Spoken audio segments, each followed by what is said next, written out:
ನಮಸ್ಕಾರ ವೀಕ್ಷಕರೇ, ಶ್ರೀ ಪುತ್ತಿಗೆ ಕೃಷ್ಣ ಗೀತೋತ್ಸವ ವಿಶೇಷ ಕಾರ್ಯಕ್ರಮಕ್ಕೆ ಸ್ವಾಗತ. ನಾನು ನಿಮ್ಮ ಹರಿಪ್ರಕಾಶ್ ಕೊಣೆಮನೆ. ನಾನು ಶ್ರೀ ಪುತ್ತಿಗೆ ಕೃಷ್ಣ ಗೀತೋತ್ಸವ ಅಂದಾಗಲೇ ನಿಮ್ಗೆ ಗೊತ್ತಾಗಿರುತ್ತೆ ಯಾವ ವಿಷಯದ ಕುರಿತು ಮತ್ತು ಯಾರ ಜೊತೆಗೆ ನಾನು ಮಾತಾಡ್ತೀನಿ ಅಂತ. ನಿಜ, ನಾನಿವತ್ತು ಉಡುಪಿ ಶ್ರೀ ಪುತ್ತಿಗೆ ಮಠಾಧೀಶರಾದಂಥ ಪರಮಪೂಜ್ಯ ಶ್ರೀ ಶ್ರೀ ಸುಗುಣೇಂದ್ರ ತೀರ್ಥ ಶ್ರೀಪಾದರು ನಮ್ಮ ಜೊತೆಗಿದ್ದಾರೆ.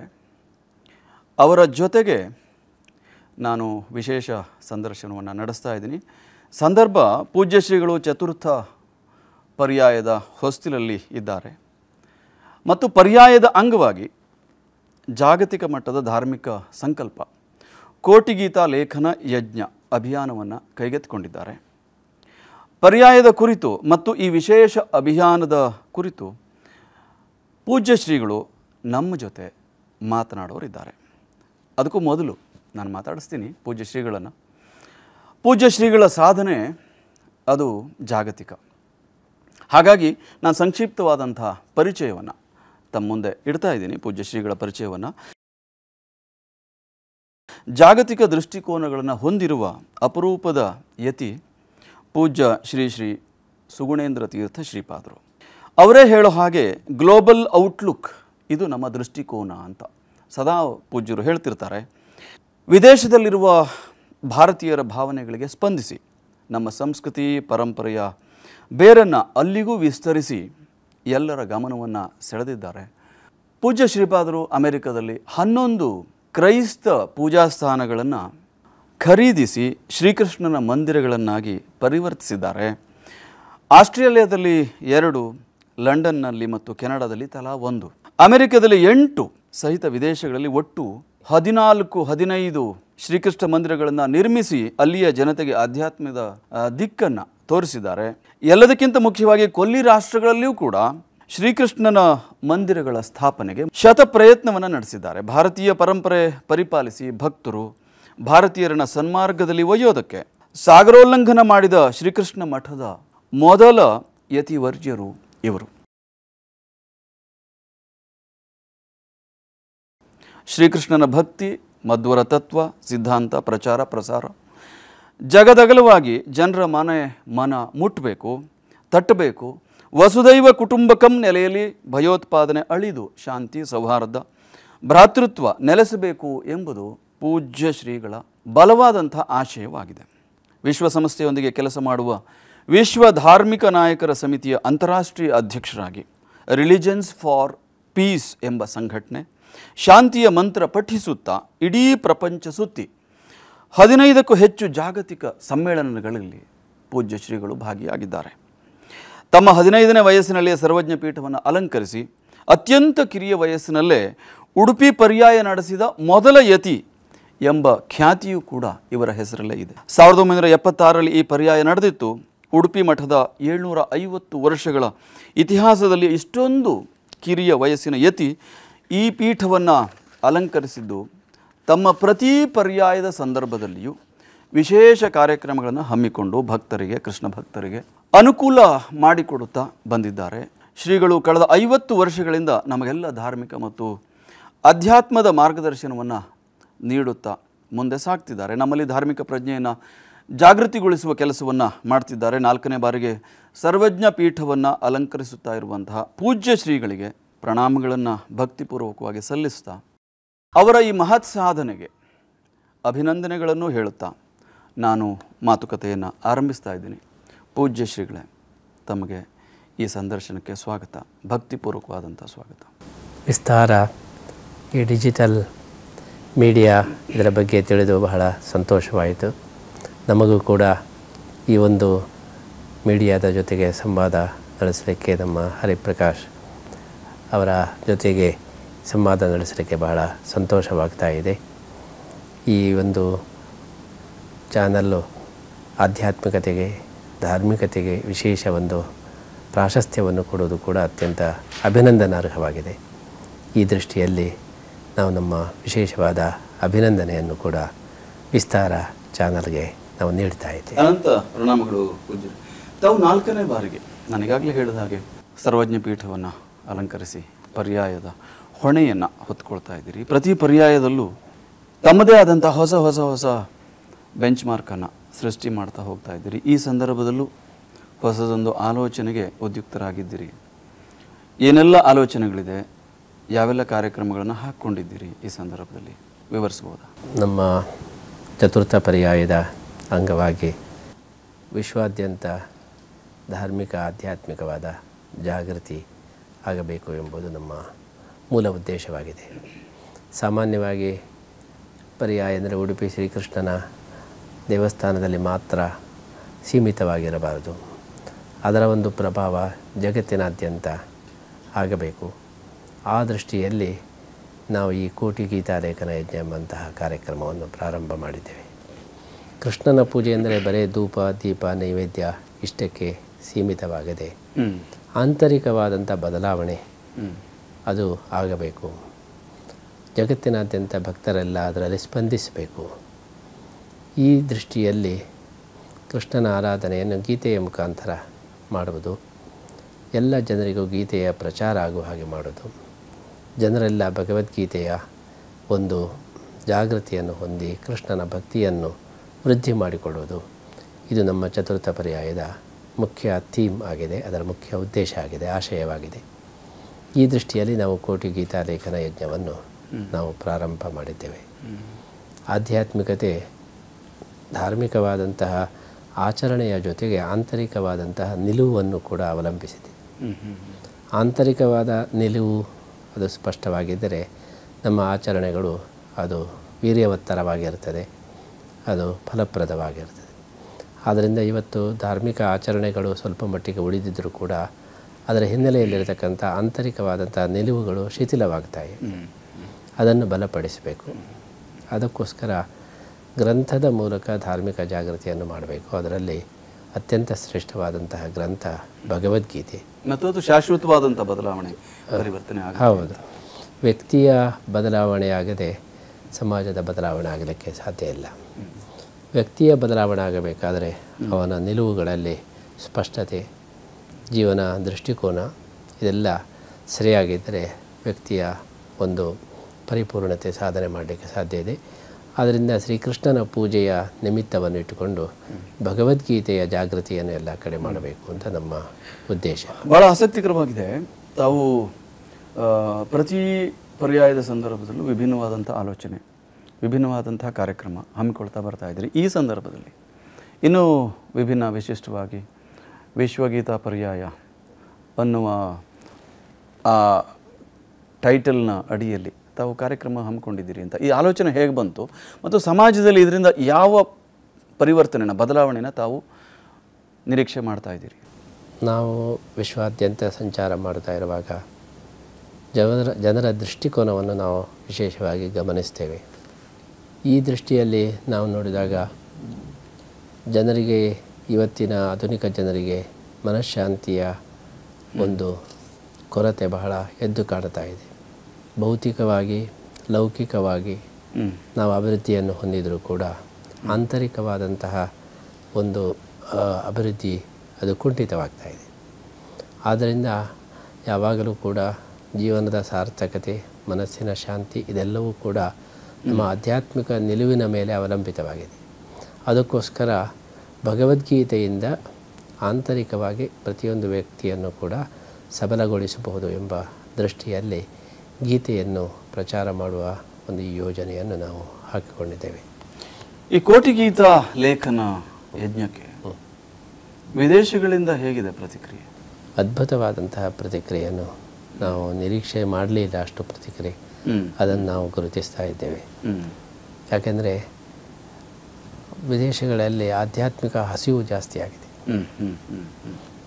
ಹಿಂದೆ ಕೆಲವು ವರ್ಷಗಳ ಹಿಂದೆ ಜೀವನದ ಮುಖ್ಯ ಉದ್ದೇಶ ಭೌತಿಕವಾದ ಸಮೃದ್ಧಿ ಎಂಬುದು ಕಲ್ಪನೆ ಇತ್ತು. ಆದರೆ ಆ ಭೌತಿಕ ಸಮೃದ್ಧಿಯನ್ನೆಲ್ಲ ಇವತ್ತು ಪಡೆದ ಮೇಲೆ ಇಷ್ಟೇ ಎಂಬಂಥ ಒಂದು ಭಾವನೆ ಬಂದಿದೆ. ಹಾಗಾಗಿ ಇದಕ್ಕಿಂತ ಆಚೆ ಇರತಕ್ಕಂಥ ಆಧ್ಯಾತ್ಮಿಕತೆಯ ಬಗ್ಗೆ ಇವತ್ತು ಒಲವು ಜಾಸ್ತಿ ಆಗ್ತಾಯಿದೆ. ಆದ್ದರಿಂದ ನಮ್ಮ ಕೋಟಿ ಗೀತಾ ಲೇಖನ ಯಜ್ಞಕ್ಕೆ ವಿಶೇಷವಾದಂತಹ ಸ್ಪಂದನೆಯನ್ನು ನಾವು ಭಾರತದ ಹೊರಗಿನಲ್ಲಿ ನಾವು ಗುರುತಿಸಿದ್ದೇವೆ. ಚತುರ್ಥ ಪರ್ಯಾಯದ ಆಹ್ವಾನವನ್ನು ವಿಶ್ವದಾದ್ಯಂತ ತಾವು ಕಳಿಸಿದ್ದೀರಿ ಮತ್ತು ಅದಕ್ಕೊಂದು ಸಂದೇಶವನ್ನು ಹೇಳಿದಿರಿ. ಇದು ಕೃಷ್ಣನಿಂದ ಬಂದ ಅನುಗ್ರಹ ಪತ್ರ ಅಂತ. ಎಷ್ಟು ಜನ ಸೇರಬಹುದು ಮತ್ತು ಕೃಷ್ಣನ ಸೇವೆಗೆ ಪರ್ಯಾಯಕ್ಕೆ ಏನೆಲ್ಲ ಸಿದ್ಧತೆಗಳು ಆಗಿದೆ ಅಂತ? ಈ ಸಲ ಬಹಳ ವಿಶೇಷವಾದ ಸ್ಪಂದನೆ, ಲಕ್ಷಾಂತರ ಜನರು ಸ್ಪಂದಿಸಿದ್ದಾರೆ. ಆದರೆ ಎಷ್ಟು ಜನ ಸೇರಬಹುದು ಎಂಬುದು ನಮಗೆ ಇನ್ನೂ ಕೂಡ ಅಂದಾಜು ಆಗ್ತಾ ಇಲ್ಲ. ಅಂತೂ ನಿರೀಕ್ಷೆಗಿಂತಲೂ ಜಾಸ್ತಿ ಸ್ಪಂದನೆಯನ್ನು ನಾವು ನೋಡ್ತಾ ಇದ್ದೇವೆ. ಅದಕ್ಕೋಸ್ಕರ ನಾವು ಜನರಿಗೆಲ್ಲ 2 ವರ್ಷದ ಅವಧಿಯಲ್ಲಿ ಬನ್ನಿ ಅಂತೇಳಿ ಹೇಳ್ತಾ ಇದ್ದೇವೆ. ಪರ್ಯಾಯ ಒಮ್ಮೆಲೇ ಬರಬೇಡಿ, 2 ವರ್ಷದ ಅವಧಿಯಲ್ಲಿ ನಿಮಗೆ ಅನುಕೂಲವಾದಂತಹ ದಿವಸದಲ್ಲಿ ಬನ್ನಿ. ಹಾಗಾಗಿ ನಮಗೆ ವ್ಯವಸ್ಥೆಯನ್ನು ಮಾಡಲಿಕ್ಕೂ ಕೂಡ ಅನುಕೂಲವಾಗ್ತದೆ ಅಂತ. ಹಾಗಾಗಿ 2 ವರ್ಷದ ಈ ಪರ್ಯಾಯದ ಅವಧಿಯಲ್ಲಿ ಪ್ರತಿನಿತ್ಯ ಸಾವಿರಾರು ಜನ ಬಂದು ಆ ಗೀತೆಯನ್ನು ಸಮರ್ಪಣೆ ಮಾಡತಕ್ಕ ಯೋಜನೆಯನ್ನು ಹಾಕ್ಕೊಂಡಿದ್ದರಿಂದ ಇದನ್ನು ನಿರ್ವಹಣೆ ಮಾಡೋದು ಸ್ವಲ್ಪ ಸುಲಭವಾಗ್ಬೋದು ಅಂತ ನಮಗೆ ಅನಿಸ್ತಾ ಇದೆ. ತಾವು 2ನೇ ಬಾರಿ ಪರ್ಯಾಯ ಪೀಠವನ್ನು ಅಲಂಕರಿಸಿದಾಗ ಗೀತಾ ಮಂದಿರವನ್ನು ನಿರ್ಮಾಣ ಮಾಡಿದ್ರಿ. ಇಂದ್ರಪ್ರಸ್ಥ ಗೆಸ್ಟ್ ಹೌಸ್ ನಿರ್ಮಾಣ ಆಯಿತು, ಸ್ವಾಗತ ಗೋಪುರ ನಿರ್ಮಾಣ ಆಯಿತು. 3ನೇ ಬಾರಿ ಪರ್ಯಾಯ ಪೀಠ ಏರಿದಾಗ ಅನ್ನಬ್ರಹ್ಮ ಸಭಾಂಗಣ ನಿರ್ಮಾಣ ಆಯಿತು. ಈ ಬಾರಿ ಉಡುಪಿಯಲ್ಲಿ ಏನಾದರೂ ಆ ರೀತಿ ಹೊಸದನ್ನು ನಿರೀಕ್ಷೆ ಮಾಡಬಹುದಾ? ನಾವು 5 ಪ್ರಧಾನ ಯೋಜನೆಗಳನ್ನು ಇಟ್ಕೊಂಡಿದ್ದೇವೆ. ಮುಖ್ಯವಾದದ್ದು ಭಗವದ್ಗೀತೆಯ ಪ್ರಚಾರ, ಅದಕ್ಕೋಸ್ಕರ ಒಂದು ಕೋಟಿ ಗೀತಾ ಲೇಖನ ಯಜ್ಞ. ಆಮೇಲೆ 2 ವರ್ಷ ನಿರಂತರ ಭಗವದ್ಗೀತಾ ಪಾರಾಯಣ, ಸಾಮೂಹಿಕವಾದಂಥ ಪಾರಾಯಣ. ಬೆಳಿಗ್ಗೆ ಸೂರ್ಯೋದಯದಿಂದ ಸೂರ್ಯಾಸ್ತ ತನಕ ಗೀತಾ ಮಂದಿರದಲ್ಲಿ ಭಗವದ್ಗೀತೆಯ ಅಖಂಡ ಪಾರಾಯಣ. ಆದ್ದರಿಂದ ಕೃಷ್ಣನ ಸ್ಥಾನಕ್ಕೆ ಬರುವವರೆಲ್ಲರೂ ಕೂಡ ಕಿವಿಗೆ ಭಗವದ್ಗೀತೆಯನ್ನು ಹಾಕಿಕೊಂಡೇ ಹೋಗಬೇಕು. ಆ ದೇವಸ್ಥಾನದ ವಾತಾವರಣ ಗೀತಾಮಯವಾಗಿರಬೇಕು. ಅದಕ್ಕೋಸ್ಕರ ನಿರಂತರ ಪ್ರತಿನಿತ್ಯ ಭಗವದ್ಗೀತೆಯ ಪಾರಾಯಣ, ಆ ಮೂಲಕ ಜನರಿಗೂ ಕೂಡ ಗೀತೆಯನ್ನು ಒಂದು ಪಾರಾಯಣ ಮಾಡುವ ಒಂದು ಅವಕಾಶ, ಕೃಷ್ಣನ ಸನ್ನಿಧಾನದಲ್ಲಿ ಗೀತಾ ಮಂದಿರದಲ್ಲಿ ಮಾಡತಕ್ಕಂಥ ಈ ಅವಕಾಶ ಮನಸ್ಸಿಗೂ ಕೂಡ ವಿಶೇಷವಾದಂತಹ ಸಮಾಧಾನ, ತೃಪ್ತಿಯನ್ನು ಕೊಡುತ್ತದೆ. ಪುಸ್ತಕ ಸಮರ್ಪಣೆ ಮಾಡುವವರೆಲ್ಲರೂ ಕೂಡ ಒಮ್ಮೆ ಸಮಗ್ರ ಭಗವದ್ಗೀತೆಯನ್ನು ಅದನ್ನು ಉಚ್ಚಾರಣೆ ಮಾಡಿದ ಹಾಗಾಗ್ತದೆ, ಪಾರಾಯಣ ಮಾಡಿದ ಹಾಗಾಗ್ತದೆ. ಆ ಮೂಲಕ ಅವರಿಗೆ ಒಂದು ತೃಪ್ತಿಯೂ ಕೂಡ ದೊರಕ್ತದೆ. ದೈವಿಕ ವಾತಾವರಣ ನಮ್ಮ ಉಡುಪಿಯ ಸುತ್ತ ಅದು ವ್ಯಾಪೃತವಾಗ್ತದೆ. ಈ ದೃಷ್ಟಿಯಲ್ಲಿ 2ನೇ ಕಾರ್ಯಕ್ರಮ ಅಖಂಡ ಗೀತಾ ಪಾರಾಯಣ. ಆಮೇಲೆ ಶ್ರೀಮದ್ ಭಗವದ್ಗೀತೆಯ ಬಗ್ಗೆ ಅಂತಾರಾಷ್ಟ್ರೀಯ ಸಮ್ಮೇಳನ. ಇದರ ಬಗ್ಗೆ ಬೇರೆ ಬೇರೆ ದೃಷ್ಟಿಕೋನ, ಬೇರೆ ಬೇರೆ ಅನುಭವವುಳ್ಳಂಥ ಎಲ್ಲ ವಿದ್ವಾಂಸರನ್ನು ಕರೆಸಿ ಒಂದು ಅಂತಾರಾಷ್ಟ್ರೀಯ ಮಟ್ಟದ ಸಮ್ಮೇಳನವನ್ನು ಕೂಡ ಆಯೋಜನೆ ಮಾಡ್ತಾ ಇದ್ದೇವೆ. ಅದನ್ನು ಪರ್ಯಾಯದ ಕೊನೆಯಲ್ಲಿ ಮಾಡ್ತಾ ಇದ್ದೇವೆ.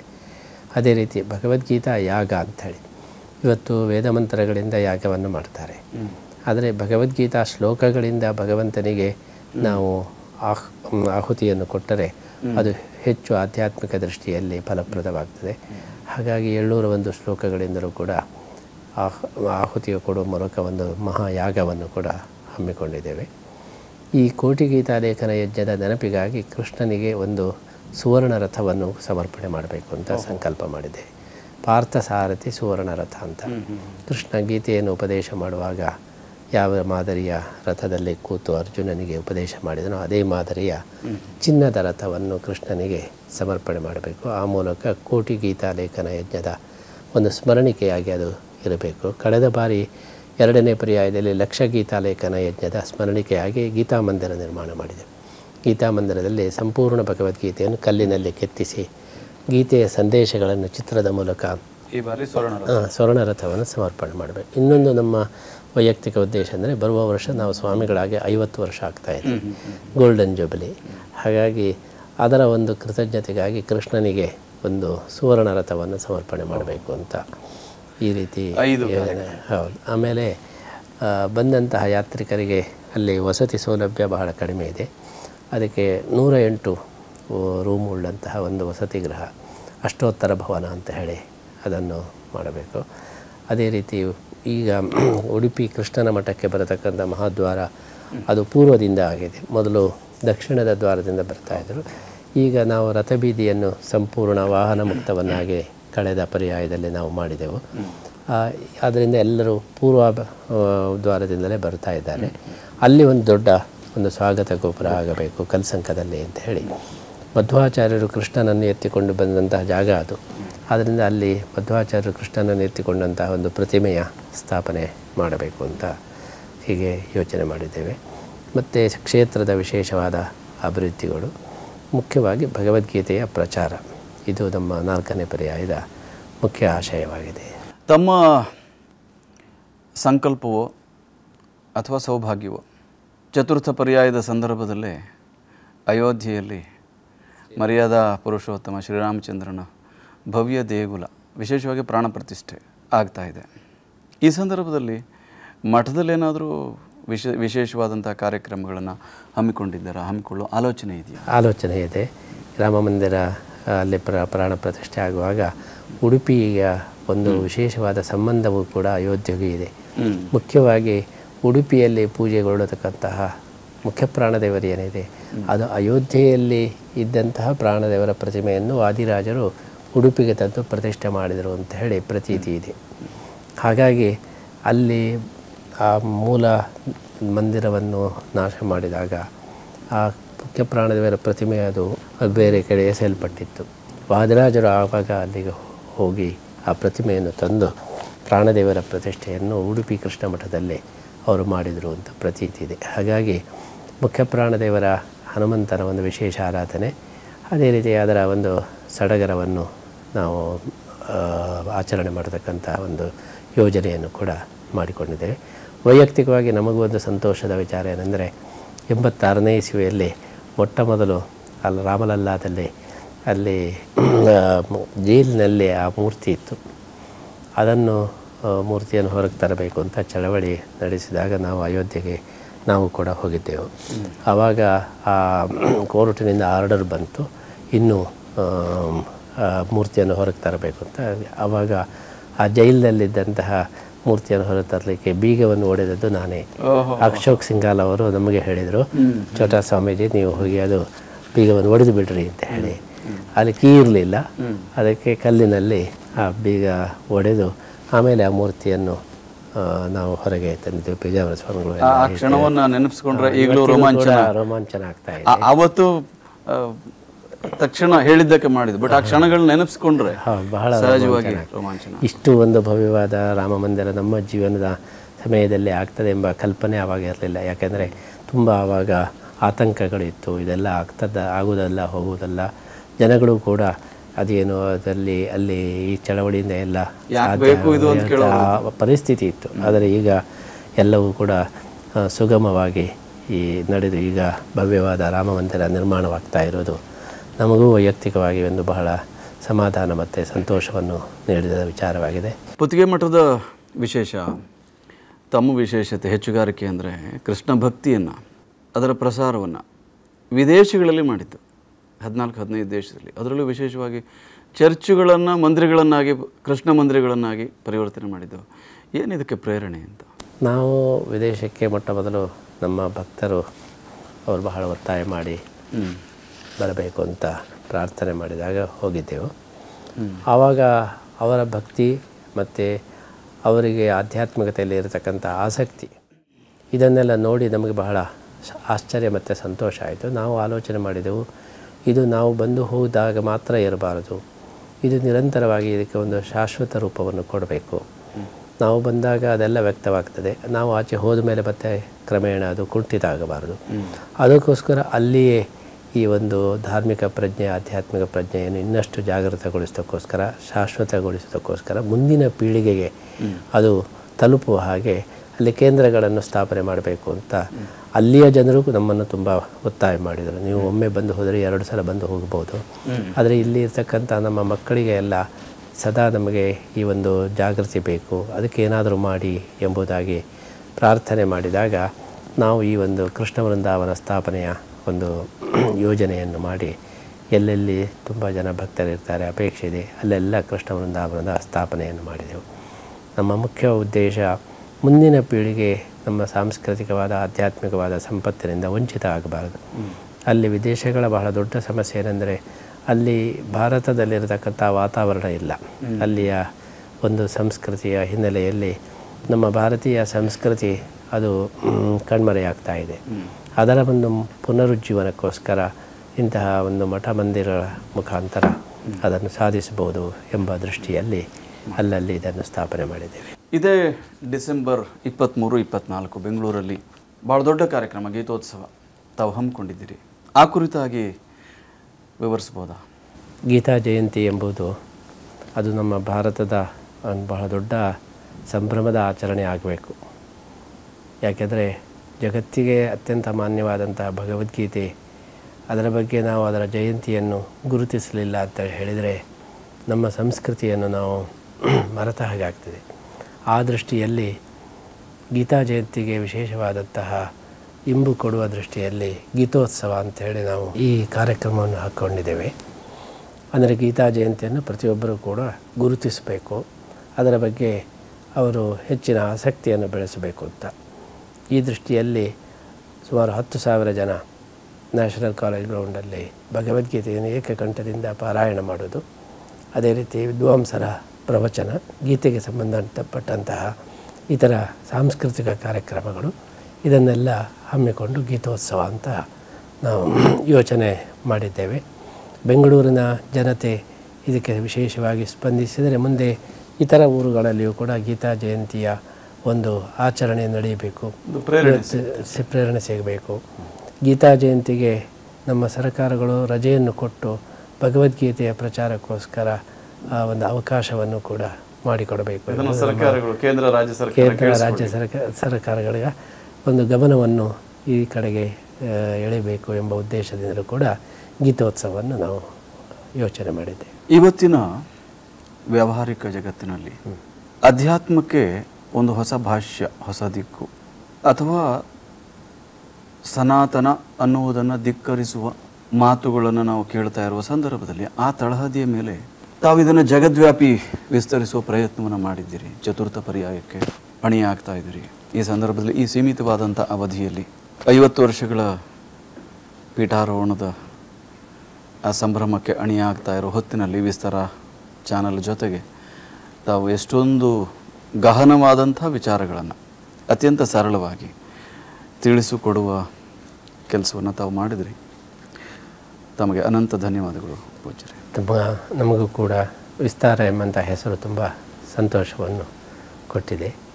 ಯಾಕೆಂತ ಹೇಳಿದರೆ ನಮ್ಮದು ನಿಲುವು ಏನೆಂದರೆ ವಿಸ್ತಾರವಾದ ದೃಷ್ಟಿಕೋನ ಬೇಕು ಅಂತ. ಯಾವುದೇ ಒಂದು ವಿಚಾರವನ್ನು ದೂರದೃಷ್ಟಿಯಿಂದ ನೋಡಬೇಕು, ವ್ಯಾಪಕವಾದಂತಹ ಕ್ಷೇತ್ರದಲ್ಲಿ ಅದನ್ನು ನೋಡಬೇಕು. ಹಾಗಿದ್ದರೆ ಮಾತ್ರ ಸತ್ಯದ ದರ್ಶನ ಆಗಲಿಕ್ಕೆ ಸಾಧ್ಯ. ಈ ದೃಷ್ಟಿಯಲ್ಲಿ ನಾವು ಕೂಡ ಈ ವಿಸ್ತಾರ ಎಂಬಂತಹ ಹೆಸರನ್ನು ತುಂಬ ಲೈಕ್ ಮಾಡ್ತಾ ಇದ್ದೇವೆ. ಇಂಥ ಒಂದು ಚಾನಲಿಗೆ ವಿಶೇಷವಾದ ಅಭಿನಂದನೆಯನ್ನು ಸಲ್ಲಿಸ್ತಾ ಶ್ರೀಕೃಷ್ಣ ಮುಖ್ಯ ಪ್ರಾಣದೇವರ ಅನುಗ್ರಹ ಈ ಒಂದು ಪ್ರಯತ್ನಕ್ಕೆ ಇರಲಿ ಅಂತೇಳಿ ಹಾರೈಸ್ತಾ ಇದ್ದೇವೆ. ವೀಕ್ಷಕರೇ, ಇದಾಗಿತ್ತು ಶ್ರೀ ಪುತ್ತಿಗೆ ಕೃಷ್ಣ ಗೀತೋತ್ಸವ ವಿಶೇಷ ಸಂದರ್ಶನ. ಅನುಕ್ಷಣದ ಸುದ್ದಿಗಾಗಿ ನೋಡ್ತಾರೆ ವಿಸ್ತಾರ ನ್ಯೂಸ್. ಇದು ನಿಖರ ಜನಪರ.